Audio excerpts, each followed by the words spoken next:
Muy bien, chicos, tengan ustedes muy buen día. En la presente sesión vamos a desarrollar la teoría del derecho de contradicción, que es un derecho fundamental que busca materializar el derecho de defensa, que es un derecho constitucionalizado, que inclusive ha sido estructurado a partir de la Declaración de los Derechos del Hombre y del Ciudadano, y en adelante se ha ido consolidando en cada ordenamiento constitucional, lógicamente para poder darle la posibilidad a aquel encausado, imputado de alguna responsabilidad, darle la oportunidad para que éste pueda ser oído en audiencia, en juicio, y así poder eh,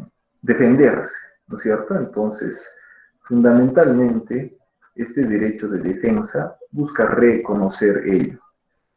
En un escenario como el nuestro, en un escenario de Estado social de derecho, de democracia, lógicamente también el derecho de defensa va a permitir construir una justicia institucional, busca darle eficacia también a la administración de justicia, porque cuando se somete el conflicto de intereses ante el órgano jurisdiccional, sepan ustedes de que el Estado se hace presente en forma imparcial, de tal manera que no podría asumir el demandante como que ya hubiese ganado el proceso, sino que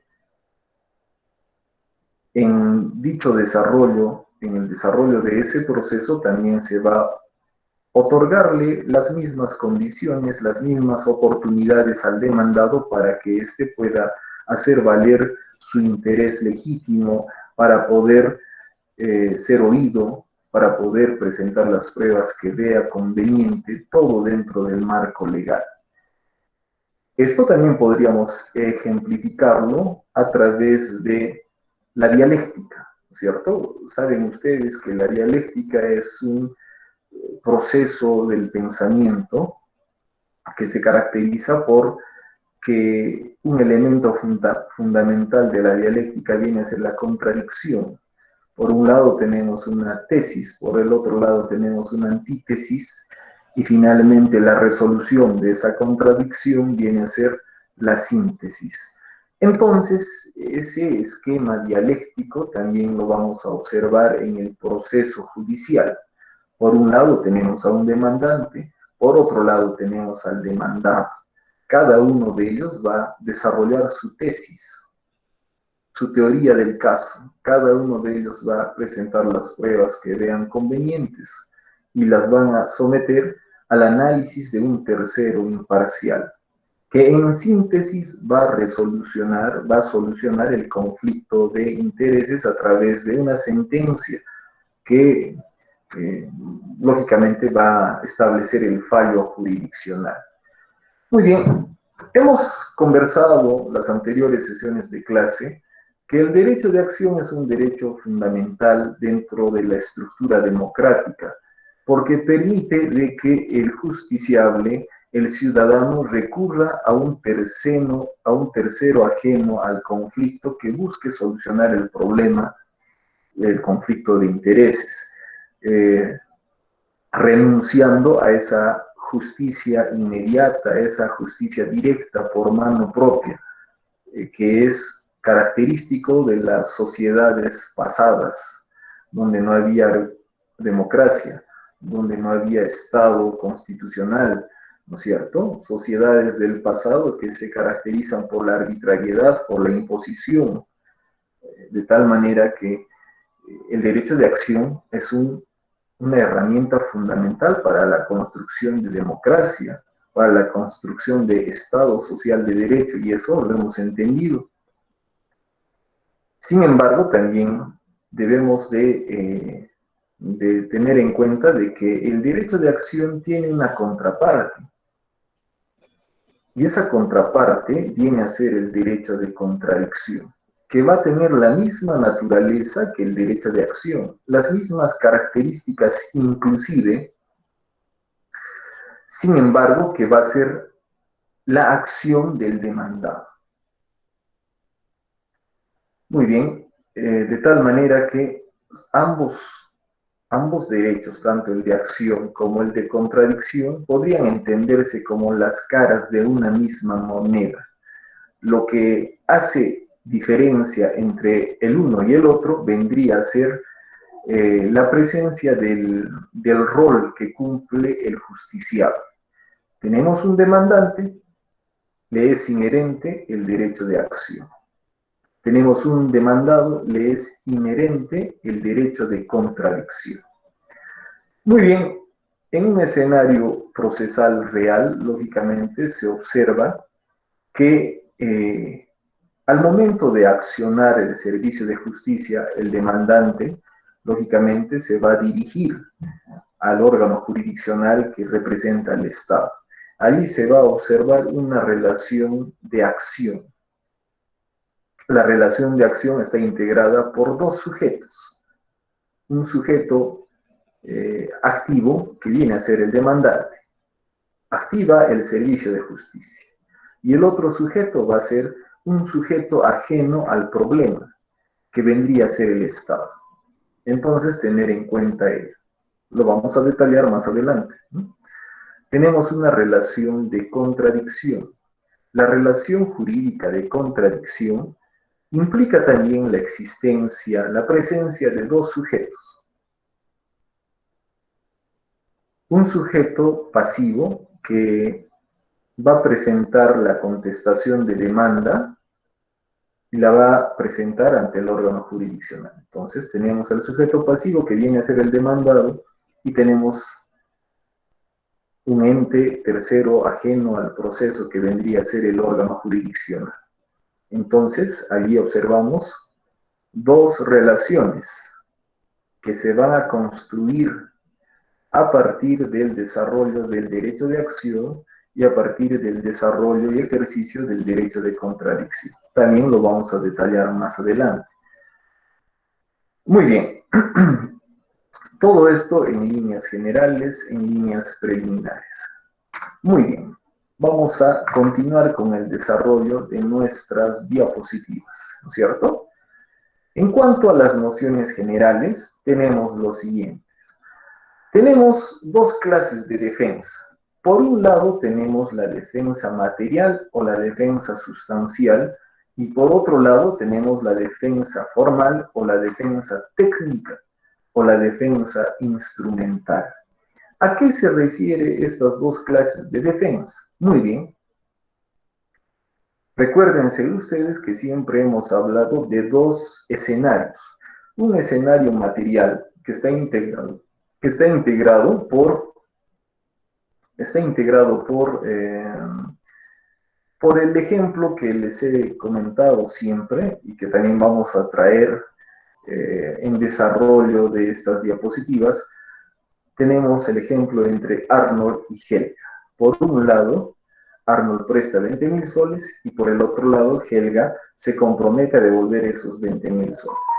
Esa relación es una relación social que tiene trascendencia jurídica, ¿no es cierto? Hay efectos jurídicos a partir de la suscripción del contrato. Ambos se deben prestaciones recíprocas, ¿no es cierto? Es una relación social con trascendencia jurídica. Por lo tanto, ese es un escenario material, es un escenario sustancial, ¿no es cierto? Muy bien. Entonces puede de que en ese escenario material, en ese escenario real, exista alguna controversia, alguna cuestión por parte de estos agentes, tanto de Arnold como de Helga.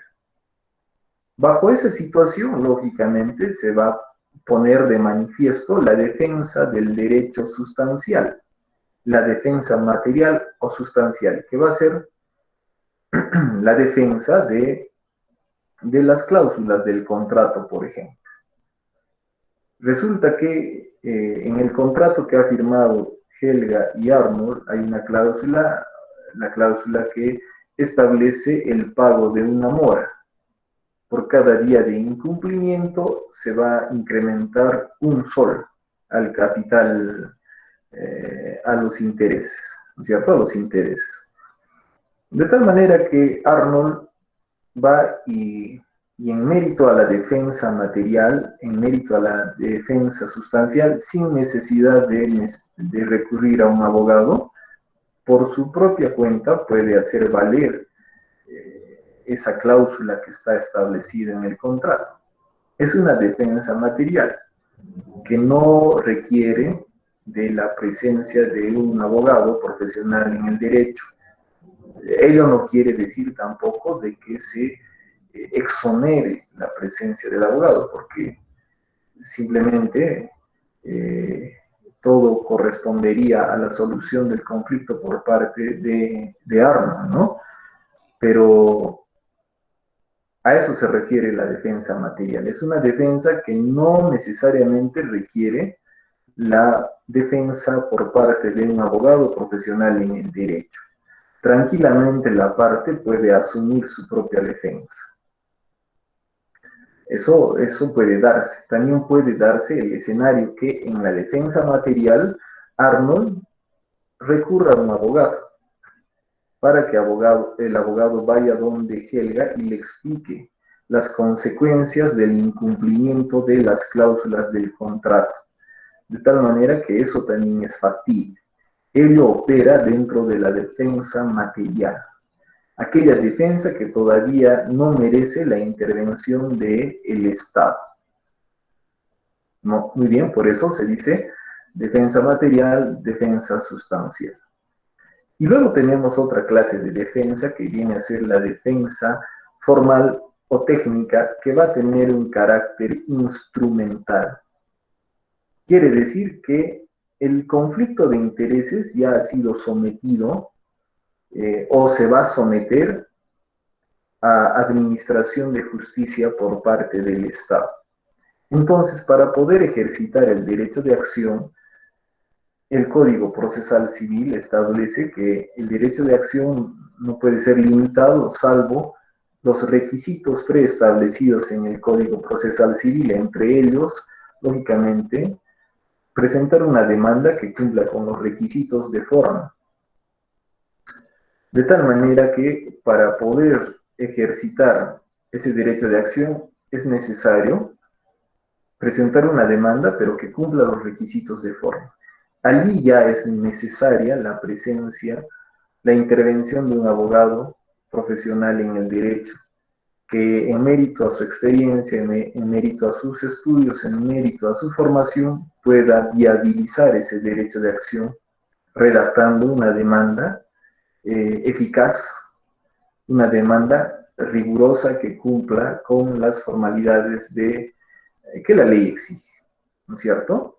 Entonces, allí vamos a hablar de una defensa formal, de una defensa técnica, que tiene un carácter instrumental. Esta defensa se desarrolla principalmente dentro del proceso judicial.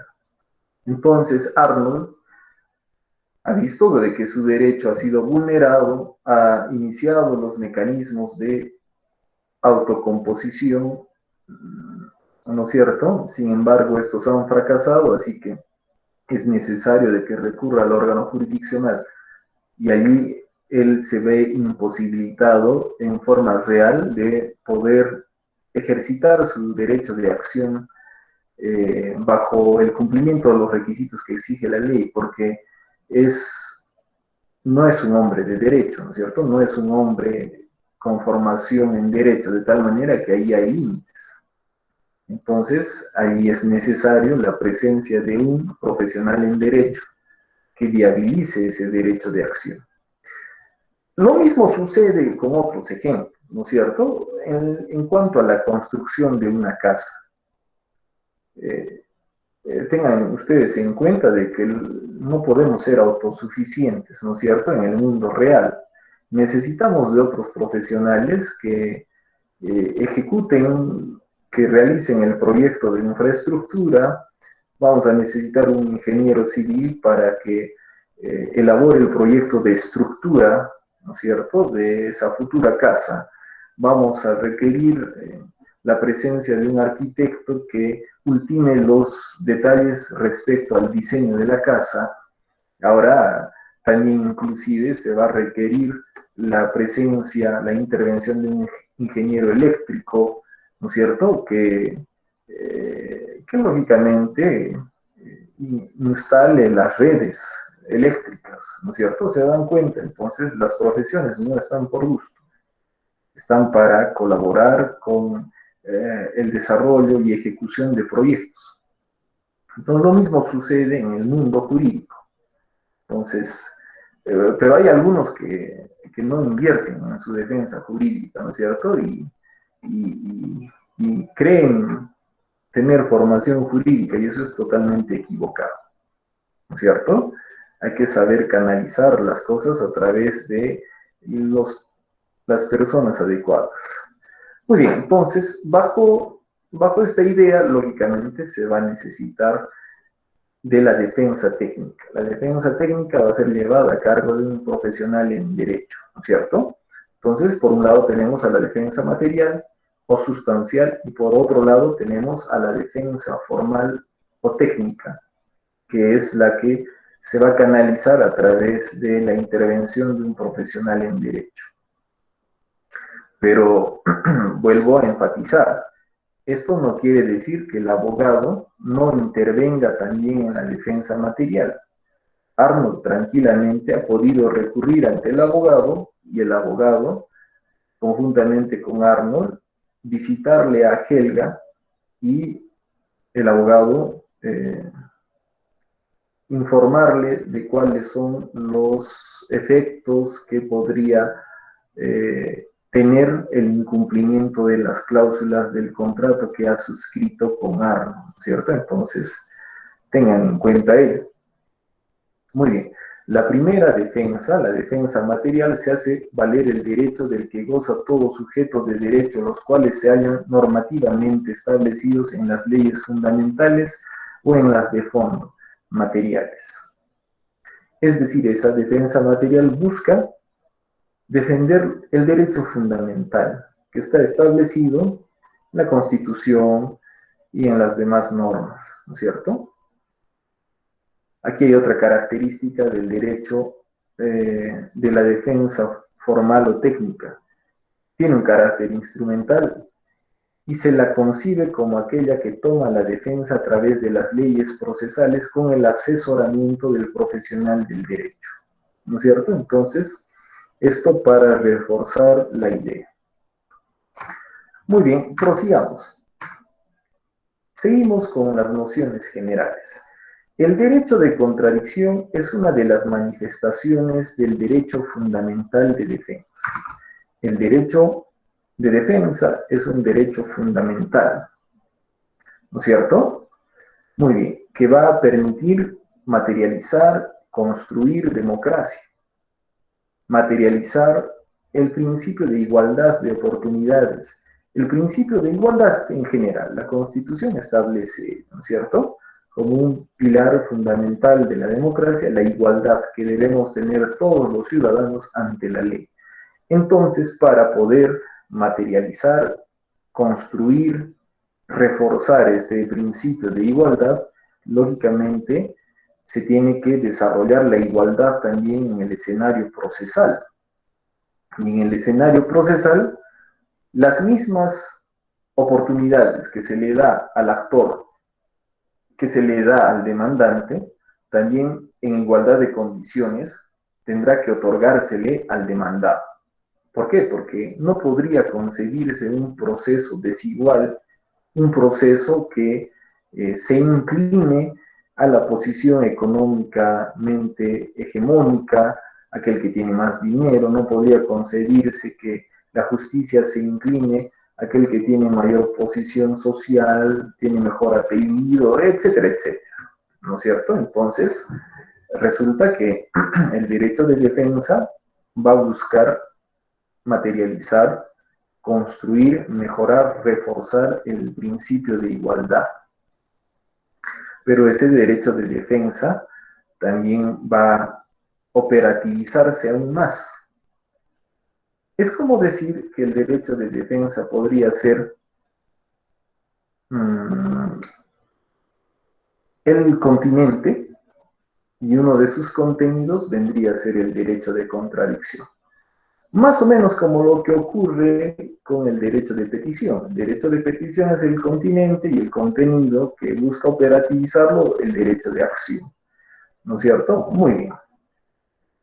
Entonces, el derecho de contradicción busca operativizar, reforzar el derecho fundamental de defensa.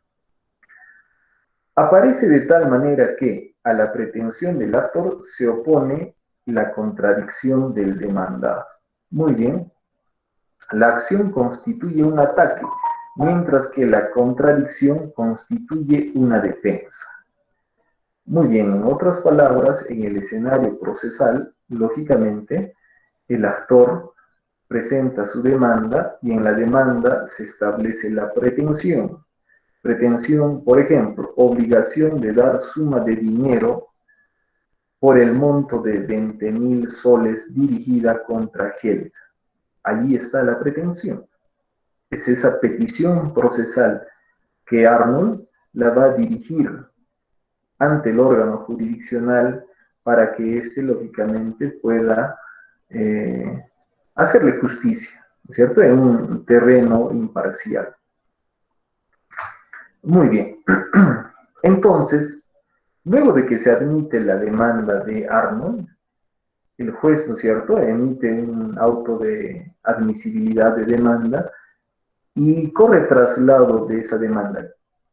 ¿Qué significa correr traslado? Significa notificarle la demanda más el auto admisorio a Helga. Helga tiene que saber cuál es la pretensión que se está dirigiendo contra Helga, ¿no es cierto? Tiene que saber cuáles son los fundamentos, tiene que saber también cuáles son los medios probatorios que ha interpuesto Arnold para que Helga pueda hacer una buena defensa, para que pueda materializar su derecho de defensa. Entonces el juez tiene que correrle traslado de la demanda más el auto admisorio a Helga, para que Helga tenga conocimiento. Una vez de que Helga ha tenido conocimiento dentro del plazo establecido en el auto admisorio, esto va a depender mucho de la naturaleza del proceso, tendrá que responder dentro del plazo establecido, contestar la demanda. Y esa contestación de demanda va a materializar el derecho de contradicción, ¿no es cierto? Muy bien. De tal manera que tenemos un escenario que en esencia es contradictorio, es antagónico. Por un lado tenemos el derecho de acción y por el otro lado tenemos el derecho de contradicción. La acción se trata fundamentalmente de un derecho de acceso a la administración de justicia, de tal modo que la relación jurisdiccional contenciosa es de doble carácter. Muy bien, entonces, al momento de haberse activado la administración de justicia, porque Arnold ha ejercitado su derecho de acción a través de la interposición de su demanda que contiene su pretensión procesal, se ha activado toda la maquinaria de la administración de justicia, ¿no es cierto? Esa relación jurídica procesal que se establece entre Arnold y Helga,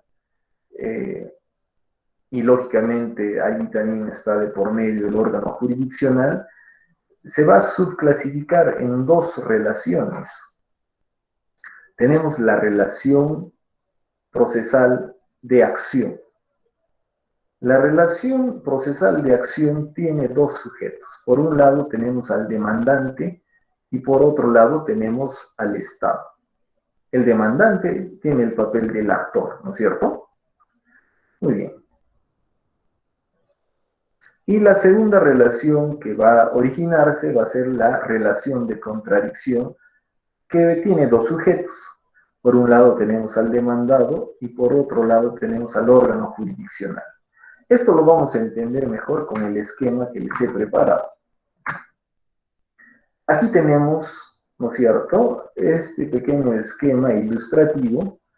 Tenemos a Arnold, tenemos al órgano jurisdiccional y tenemos a Helga. Muy bien, la relación jurídica procesal lógicamente está integrada por Arnold y por Helga, ¿no es cierto? Relación jurídica procesal. Esa relación jurídica procesal tiene doble carácter. El doble carácter radica en lo siguiente. Tenemos una relación de acción. Relación de acción. La relación de acción tiene dos sujetos. Tenemos al actor, que presenta su demanda, ejercitando su derecho de acción y la dirige contra el órgano jurisdiccional. Entonces, los dos sujetos de la relación de acción vienen a ser el demandante y el Estado, representado por el órgano jurisdiccional. Reforzando la idea, el derecho de acción lógicamente va a materializarse a través de un escrito de demanda, ¿no es cierto? Ese escrito de demanda tiene que cumplir una serie de formalidades establecidas en el 424, 425 del Código Procesal Civil. Pero fundamentalmente ese escrito de demanda va a evidenciar la presencia de una pretensión. Y la pretensión es ese pedido procesal que hace a obligación de dar suma de dinero por el monto de 20.000 soles dirigido contra Helga. Muy bien. Luego tenemos una relación de contradicción. Relación de contradicción. La relación de contradicción va a tener la presencia también de dos sujetos. Por un lado tenemos al demandado, en este caso Helga, sujeto pasivo, ¿no es cierto? Y por otro lado tenemos al Estado, representado a través del órgano jurisdiccional. Entonces, la relación de contradicción tiene como sujetos a el demandado y el órgano jurisdiccional. Ese derecho de contradicción que tiene Helga, inherente a su personalidad, se va a materializar a través de un escrito de contestación de demanda. Y esto es importantísimo, ¿cierto? El actor presenta la demanda, en la cual expone su pretensión y la sustenta. Y el demandado presenta la contestación de demanda, en la cual presenta toda su defensa, todos los argumentos que buscan contradecir lo indicado en la demanda de arma. Muy bien, entonces, demanda esa demandante, como contestación de demanda esa demandada. ¿Ya? Tener en cuenta ello. En el proceso civil, de la misma manera, nunca hay que confundir demanda con denuncia. La denuncia es una institución propia del derecho procesal penal, así que no hay que confundir. La denuncia busca poner en conocimiento un hecho delictuoso, busca poner en conocimiento un crimen. Tiene otra connotación. Nunca confundir con demanda. La demanda es un escrito que busca poner en conocimiento del órgano jurisdiccional una pretensión procesal, ¿no es cierto? Que se da ante la vulneración de algún derecho. Muy bien, entonces, en el escenario procesal civil, hablemos de demanda, ¿ya? Muy bien, prosigamos.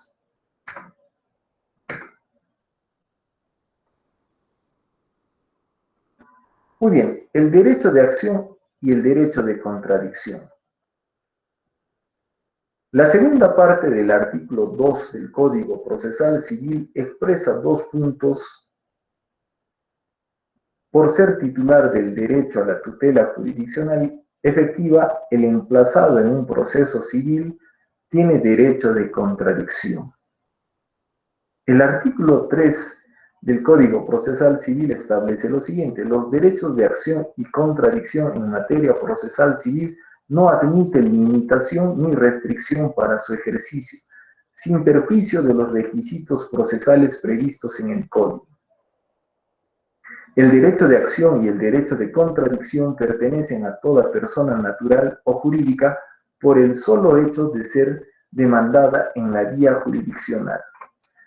Muy bien, entonces vamos a dar lectura al artículo 2 y al artículo 3 del Código Procesal Civil. Tenemos el artículo 2 que dice lo siguiente: ejercicio y alcances. Por el derecho de acción, todo sujeto en ejercicio de su derecho a la tutela jurisdiccional efectiva y en forma directa o a través de representante legal o apoderado puede recurrir al órgano jurisdiccional pidiendo la solución a un conflicto de intereses intersubjetivo o a una incertidumbre jurídica. Por ser titular del derecho a la tutela jurisdiccional efectiva, el emplazado en un proceso civil tiene derecho de contradicción. ¿Cómo se entiende él? Muy bien, vayamos nuevamente a este esquema. En primer término, todos los seres humanos tienen garantizado el derecho a la tutela jurisdiccional efectiva, es decir, que pueden dirigirse al órgano jurisdiccional para que éste les administre justicia a través de un proceso que cumpla las mínimas garantías, en forma imparcial, respetándose derechos y obligaciones dentro del proceso para poder tener como resultado una sentencia objetiva, una sentencia que materialice la justicia, ¿no es cierto? Muy bien. Tutela jurisdiccional efectiva. Todos los seres humanos en un escenario democrático actual tienen la garantía de este derecho. Paralelamente, todos los seres humanos tenemos el derecho de acción inherente a nuestra personalidad, ¿no es cierto? De poder recurrir al órgano jurisdiccional e iniciar la maquinaria de administración de justicia para que se nos haga justicia. Derecho de acción. Y los seres humanos que han sido emplazados, es decir, que han sido demandados, tienen el derecho de contradicción, inherente también a su condición de demandados. A partir de dicho derecho, los demandados podrán ejercer su contradicción formulando contestaciones de demanda, interponiendo recursos impugnatorios, cuestionando cualquier acto procesal a través de los mecanismos procesales establecidos que también lo vamos a detallar. Muy bien, entonces el derecho de contradicción le corresponde a todo ser humano que haya sido emplazado en un proceso judicial. Muy bien, luego tenemos el artículo 3. ¿Qué establece el artículo 3 del Código Procesal Civil? La regulación de los derechos de acción y contradicción. Los derechos de acción y contradicción en materia procesal civil no admiten limitación ni restricción para su ejercicio, sin perjuicio de los requisitos procesales previstos en este código. Quiere decir que el derecho de acción y el derecho de contradicción no tienen limitación ni restricción alguna. Sin embargo, el mismo Código Procesal Civil establece una serie de requisitos que se deben de cumplir para materializar el derecho de acción y el derecho de contradicción. Caso concreto, tenemos la demanda. La demanda debe de cumplir requisitos de forma establecidos en el artículo 424, 425 y siguientes. De la misma manera, el derecho de contradicción tiene que materializarse a través de la contestación de demanda u absolución de demanda, que también tendrá que cumplir los mismos requisitos que se han establecido para la demanda, ¿no es cierto? Entonces, tener en cuenta ello. Muy bien, a ver, vamos a, vamos a referirnos rápidamente al artículo 424 para que ustedes también puedan tener acercamiento de este artículo. Tenemos el 424. El 424 de nuestro Código Procesal establece lo siguiente, aquí está. Requisitos de la demanda. La demanda se presenta por escrito y contendrá la designación del juez ante quien se interpone, el nombre, datos de identidad del demandante, el nombre y dirección domiciliaria del representante o apoderado del demandante, de ser el caso, el nombre y dirección domiciliaria del demandado, el petitorio que comprende la determinación clara y concreta de lo que se pide, los hechos en que se funde el petitorio, expuestos enumeradamente en forma precisa, con orden y claridad. 7. La fundamentación jurídica del petitorio. 8. Monto del petitorio.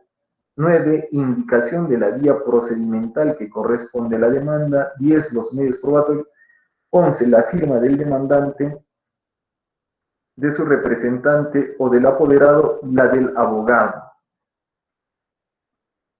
Muy bien, 425, relativo a los anexos de la demanda. La demanda debe de acompañarse copia legible del documento de identidad, el documento que contiene el poder para iniciar el proceso, la prueba que acredite la representación legal del demandante, la prueba de la calidad de heredero, cónyuge, curador de bienes, administrador de bienes, etc. Todos los medios probatorios destinados a sustentar el petitorio.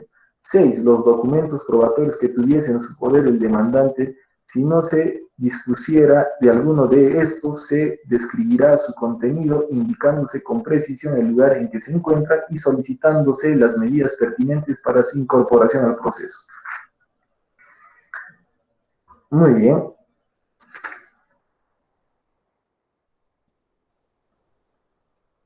Entonces tenemos el artículo 430 que habla sobre el traslado de la demanda. Si el juez califica la demanda positivamente, da por ofrecidos los medios probatorios, confiriendo traslado al demandado para que comparezca al proceso. Se le notifica la demanda con todos los medios probatorios más el auto admisorio, se le da un plazo estipulado en el mismo auto admisorio para que el demandado pueda contestar la demanda, ¿no es cierto?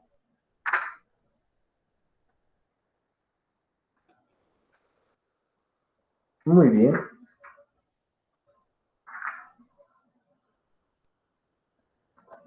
Tenemos el artículo 442, requisitos y contenido de la contestación de la demanda.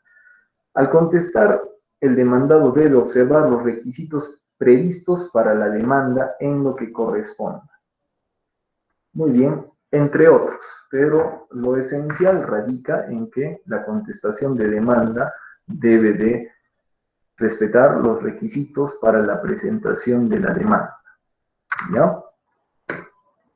Muy bien, prosigamos. Este derecho de contradicción en la significación hecha es complementario del derecho de acción y comparte su naturaleza, sujetos y objeto, lo que equivale a decir que el derecho de contradicción es el derecho de acción del demandado y por ende se trata de un derecho subjetivo, abstracto, autónomo y público. Muy bien, entonces les hacía mención a que el derecho de acción y el derecho de contradicción podrían entenderse como las caras de una moneda, donde el derecho de acción es inherente al demandante y el derecho de contradicción es inherente al demandado. En otras palabras, el derecho de contradicción es la acción del demandado, ¿no es cierto? Tiene la misma naturaleza, tiene las mismas características, la misma esencia. Inclusive, el derecho de contradicción tiene las mismas características que el derecho de acción. Es subjetivo, abstracto, autónomo y es público. Es subjetivo porque se inserta dentro de el conjunto de derechos subjetivos que tiene la persona para desarrollarse como tal. ¿no es cierto? Es abstracto porque el derecho de contradicción no se limita a un caso en concreto, sino que permite que el justiciable contradiga cualquier acción en general. Es autónomo en mérito a que el derecho de contradicción,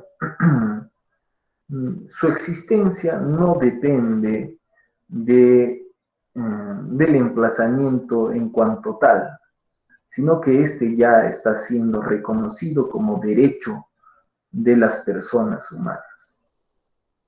Es público en cuanto a que el derecho de contradicción se dirige contra el órgano jurisdiccional que representa al Estado. Por lo tanto, allí hay un ente público que opera como tercero imparcial. De tal manera que volvemos a reforzar, el derecho de acción y el derecho de contradicción son caras de una misma moneda. Y ello, en palabras de Rocco, lo vamos a reforzar aún más. ¿Qué es lo que dice Hugo Rocco? Dice lo siguiente: sostiene que debe entenderse que el derecho de accionar que compete al demandado y que para mayor inteligencia llamaremos derecho de contradicción en juicio, no constituye, pues, un derecho distinto del derecho de acción, sino una diversa modalidad del derecho de acción, modalidad que resulta precisamente de la distinta posición que los sujetos activos de la relación procesal asumen en el proceso.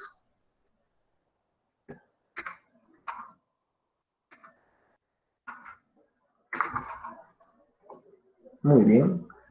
El derecho de contradicción tiene y debe tener raíz constitucional, ¿no es cierto? Se relaciona con el demandado. La acción y la contradicción son igualmente derechos vigorosos que tienen como misión la paz con justicia social. Entonces, vamos a hablar sobre el objeto y los fines del derecho de contradicción, que también son los mismos que persigue el derecho de acción, que lo hemos analizado en las anteriores sesiones de clase, ¿no es cierto? Muy bien, prosigamos.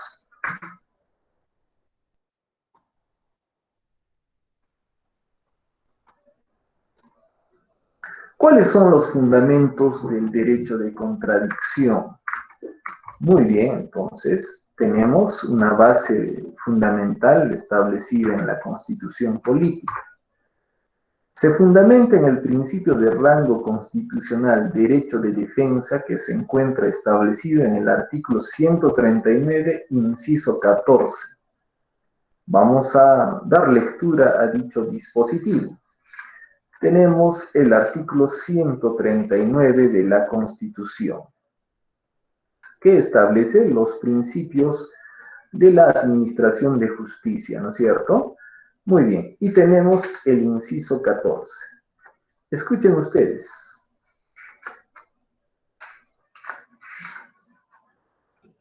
Artículo 139. Son principios y derechos de la función jurisdiccional. Puntos suspensivos. Inciso 14. El principio de no ser privado del derecho de defensa en ningún estado del proceso. Toda persona será informada inmediatamente y por escrito de la causa o las razones de su detención. Tiene derecho a comunicarse personalmente con un defensor de su elección y a ser asesorada por éste desde que es citada o detenida por cualquier autoridad.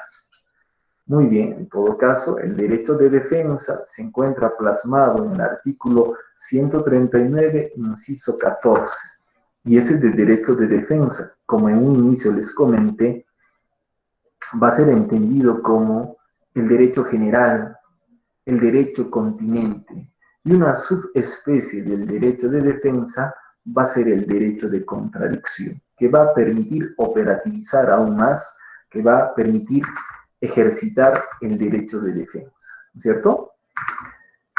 El derecho de defensa también tiene una base histórica fundamental que inclusive radica en el reconocimiento de los derechos del hombre y del ciudadano, producto de la Revolución Francesa, donde se le reconoce al ser humano el poder ser condenado,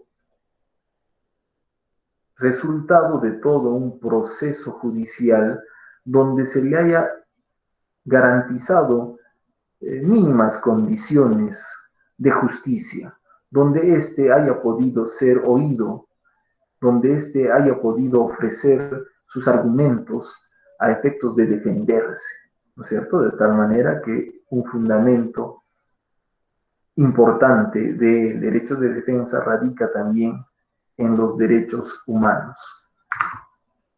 Muy bien, prosigamos.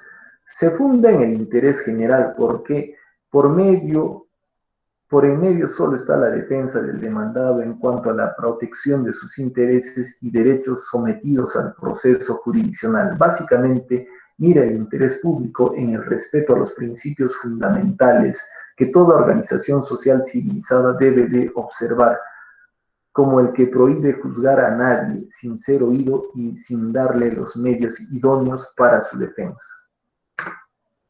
Seguimos con los fundamentos del derecho de contradicción, que se van a desarrollar a través de tres elementos, ¿no es cierto?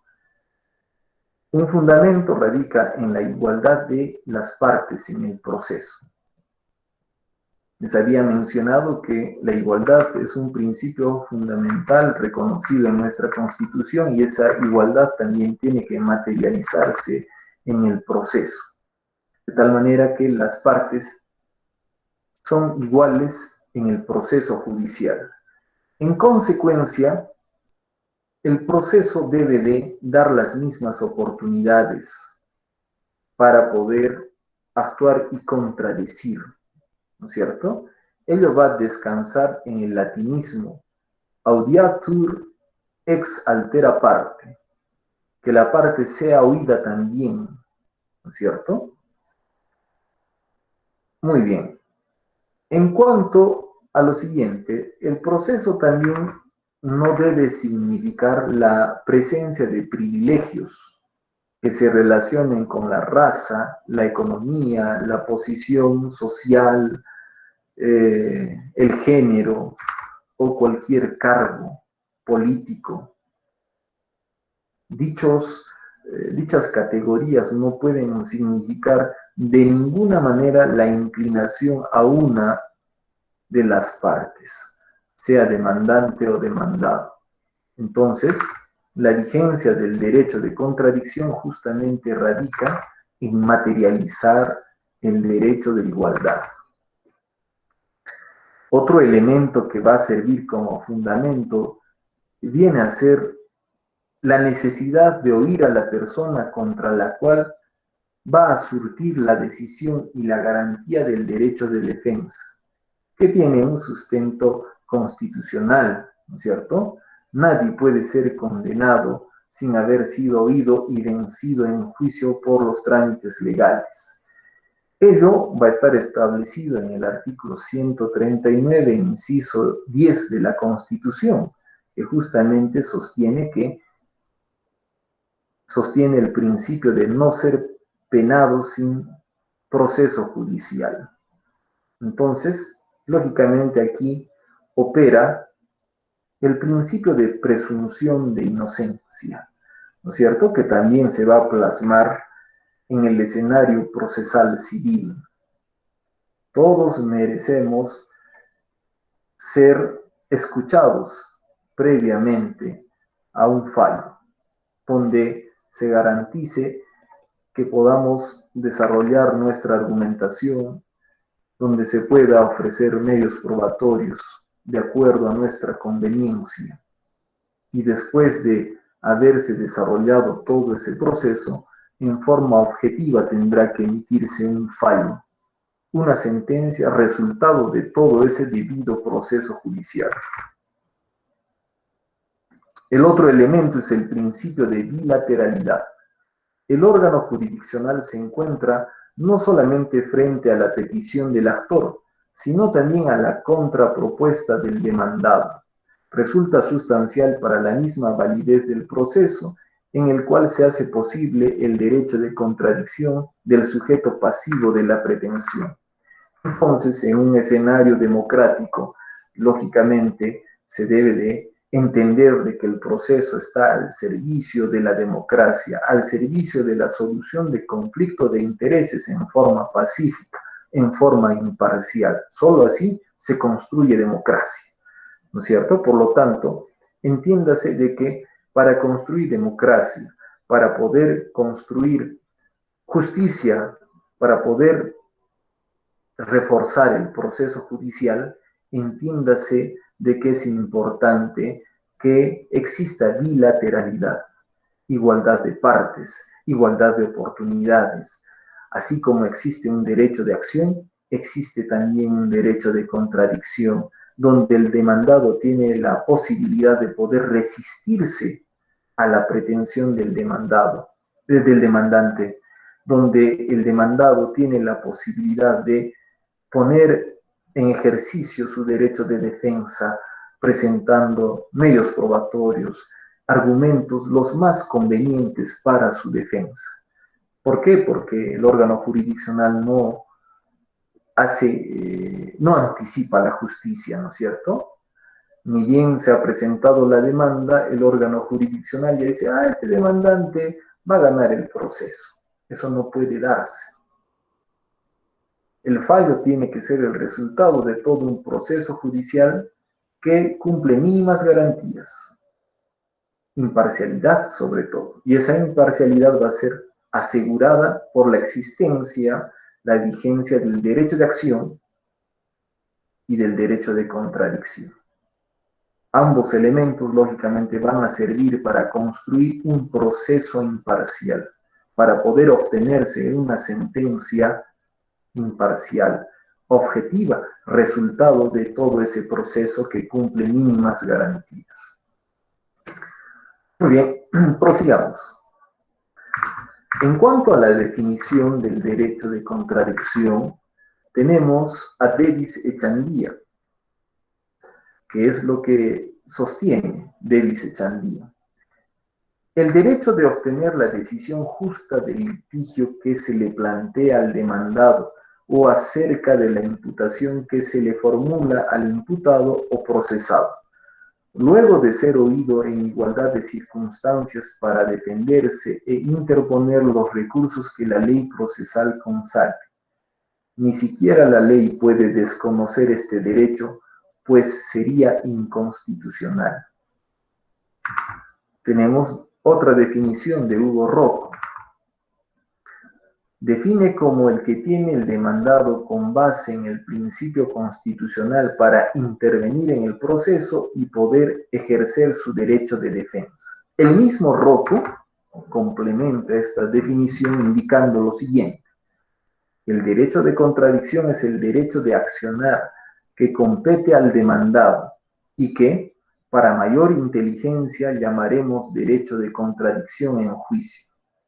No constituye, pues, un derecho distinto del derecho de acción, sino una diversa modalidad del derecho de acción, modalidad que resulta precisamente de la distinta posición que los sujetos activos de la relación procesal asumen en el proceso.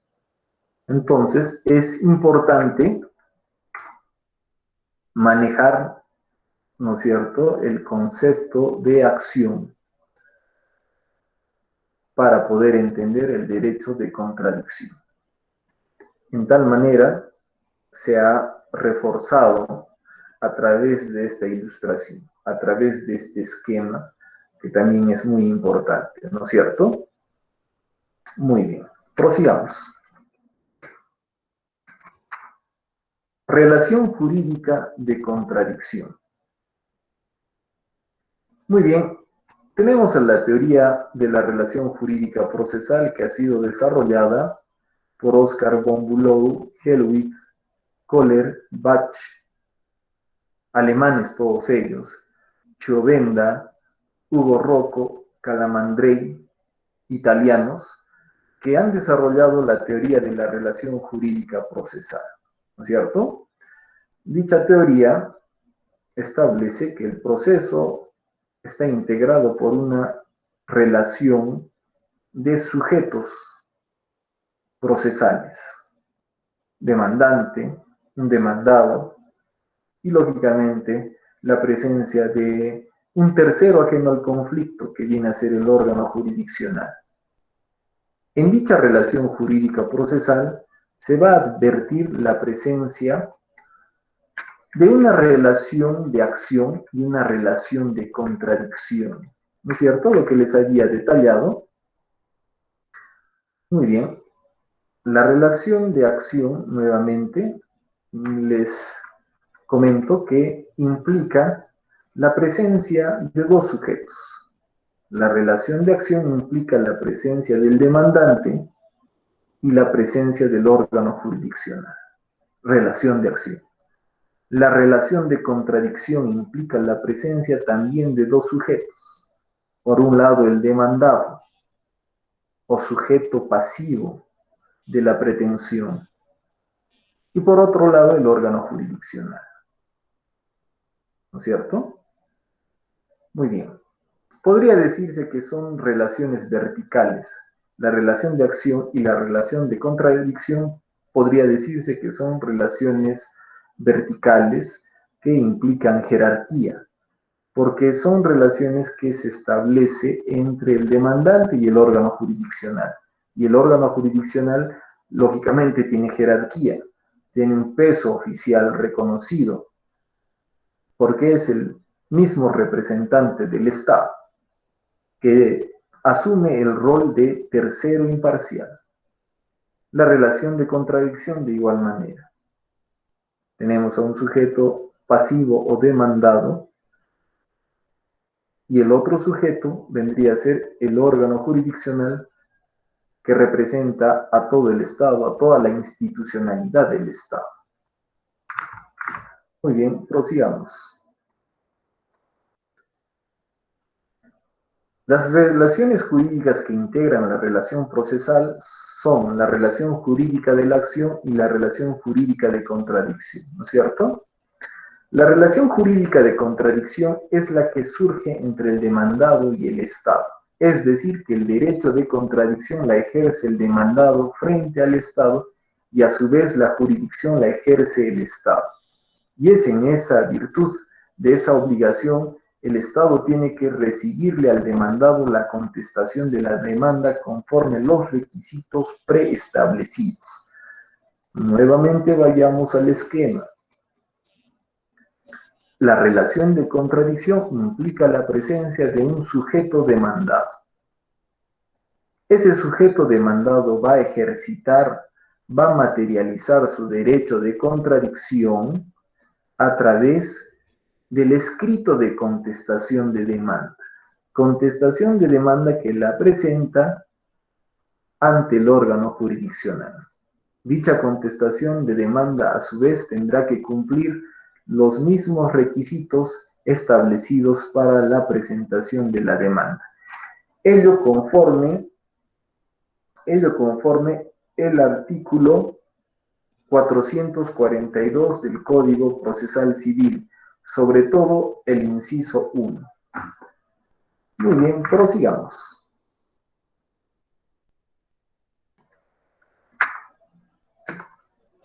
Objeto y fin del derecho de contradicción.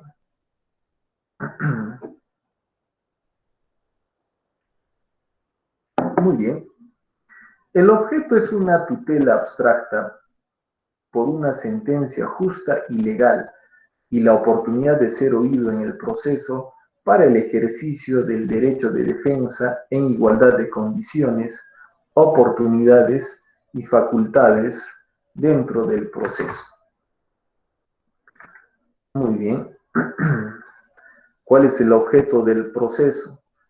Mejor dicho, ¿cuál es el objeto del derecho de contradicción? El objeto del derecho de contradicción es la de obtener una sentencia justa y legal. ¿No es cierto?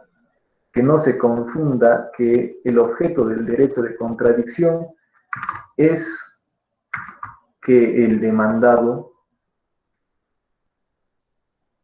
sobre la objetividad, sobre los hechos, pretenda ganar el proceso sin comprender la realidad de las cosas. Eso no persigue el derecho de contradicción, no persigue la injusticia, no persigue la inclinación al demandado, ¿no es cierto?, al interés del demandado. Lo que persigue el derecho de contradicción es un debido proceso, obtener una sentencia justa y legal que sea resultado de un proceso imparcial. Eso es lo que busca el derecho de contradicción. Y lo mismo podría decirse del derecho de acción. El derecho de acción lo que busca es que se active el servicio de justicia para poder reivindicar el derecho vulnerado, si es que así se ha probado en el proceso civil. No busca inclinar la balanza a favor del demandante, eso no busca. Eso sería inconstitucional, inclusive, ¿no es cierto? Lo que busca es activar un servicio de justicia justo, que se plasme en la materialidad, que resulte una sentencia justa, resultado de un proceso judicial. Muy bien. En cuanto a la finalidad del derecho de contradicción, esta la tenemos establecida por Davis Echandía, que sostiene lo siguiente. En cuanto al fin, es por una parte la satisfacción del interés público en la buena justicia y en la tutela del derecho objetivo, y por otra parte la tutela constitucional de defensa y de la libertad individual en todos sus aspectos. Entonces, en términos de Davis Echandía, el fin del derecho de contradicción busca concretizar el desarrollo integral, concretizar los valores de democracia, concretizar la construcción de Estado social de derecho, lógicamente a partir de la consecución de justicia. Para ello el proceso cumple un papel importantísimo, ¿no es cierto? Porque va a ser un mecanismo que permite evidenciar justicia.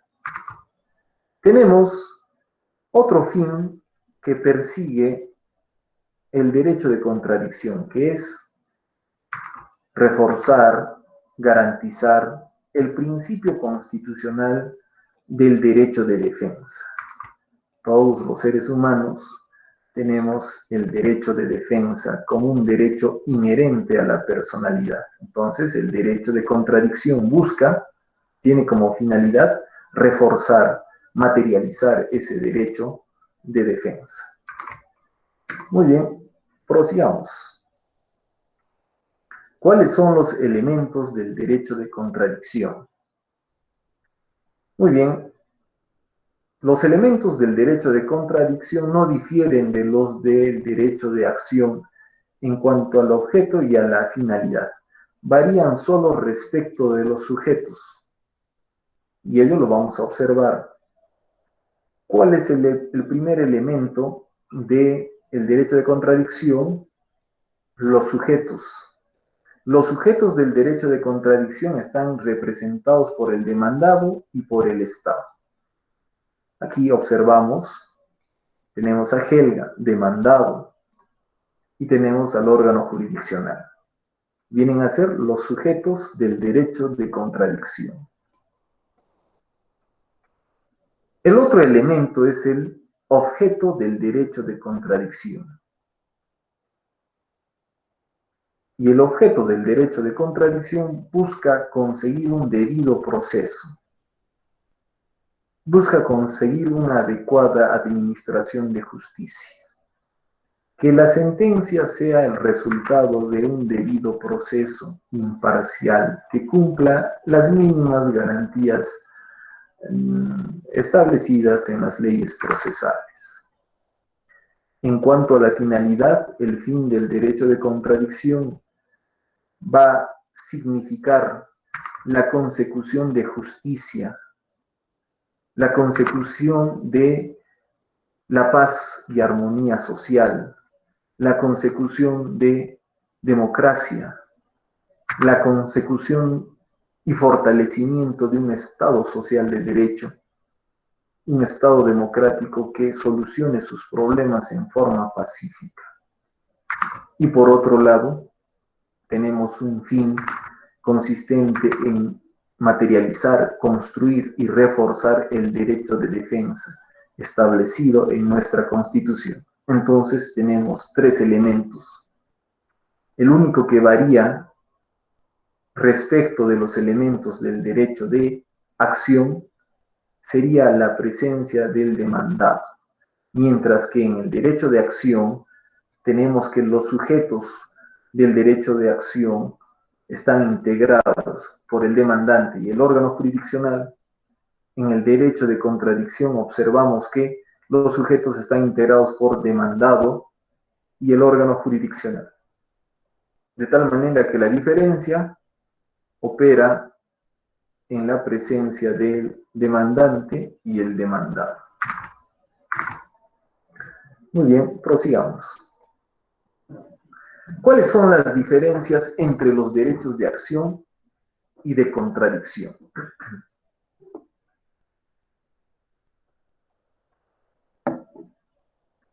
La acción para que surja requiere la petición que va a estar plasmada en la demanda. Por lo tanto, se podría decir que el derecho de acción es un acto voluntario.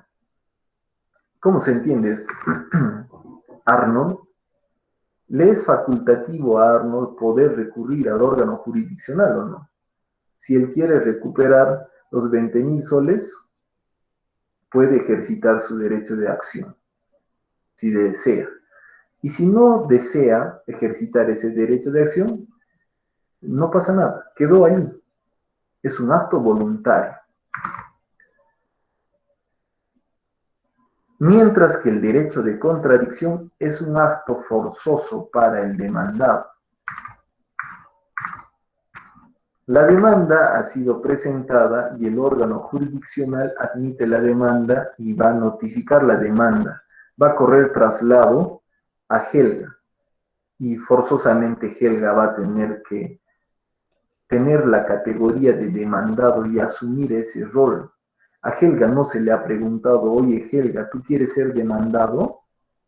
No se le ha preguntado eso. De frente, Arnold ha ejercitado su derecho de acción, la ha dirigido al órgano jurisdiccional, el órgano jurisdiccional admitió la demanda y le está emplazando a Helga para que ésta conteste la demanda y asuma su rol de demandado. Nadie le ha preguntado a Helga, oye, por favorcito, tienes que ser demandado. Eso no ocurre. Por lo tanto, es un acto forzoso para el demandado. La acción es el vehículo o medio idóneo para proponer la pretensión. Entonces, tengan en cuenta ustedes que tenemos el derecho de petición, que es un derecho constitucionalizado, artículo 2, inciso 20. Y para materializar aún más este derecho, tenemos el derecho de acción. Y para que el derecho de acción sea operativizado aún más, tenemos la demanda que debe de presentarse conforme a los requisitos establecidos en ley, que a su vez va a redactar en forma clara, precisa, contundente la pretensión, ¿cierto? Por lo tanto, se diría que el derecho de acción busca canalizar a través de la demanda la pretensión del demandante. Mientras que, en caso del derecho de contradicción, este se convierte en un medio para poder reforzar, garantizar el derecho de defensa. Otra diferencia, la acción como derecho abstracto se objetiviza en la demanda, ¿no es cierto? Entonces, el demandante presenta la demanda que materializa el derecho de acción. Y el derecho de contradicción se materializa en la contestación de demanda. Muy bien, entonces no olvidarse de esas dos categorías, de esas dos herramientas Lógicamente el demandante presenta la demanda y el demandado contesta la demanda o absuelve la demanda. Muy bien. Entonces aquí tenemos en la imagen, tenemos un gráfico ilustrativo que de alguna manera podría ilustrar la contienda que se visualiza dentro de un proceso judicial entre demandante y demandado. Generalmente existe una contienda. Hay otros escenarios donde no se presenta propiamente una contienda, que también lo vamos a analizar. Contenido y ejercicio del derecho de contradicción. Ejercitado el derecho de acción dirigiéndola al Estado, órgano jurisdiccional competente, a través de una demanda en forma y de acuerdo a la ley, el juez, previo estudio exhaustivo, procederá a calificarla, dictando la resolución correspondiente, auto admisorio.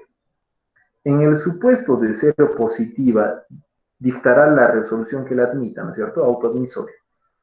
A cual conjuntamente que la demanda y sus anexos serán notificados al demandado como ordena la ley procesal. Entonces, vemos este esquema. El demandante presenta la demanda conforme a ley. El órgano jurisdiccional evalúa esa demanda. Si es que esta es evaluada en forma positiva, el órgano jurisdiccional emite una resolución. Emite el auto admisorio de la demanda en el cual se emplaza al demandado y se acompaña una copia de la demanda y de los anexos para que el demandado pueda ejercitar su derecho de defensa a través del derecho de contradicción. Entonces, dentro del plazo correspondiente, el demandado tendrá que presentar su contestación de demanda. Muy bien.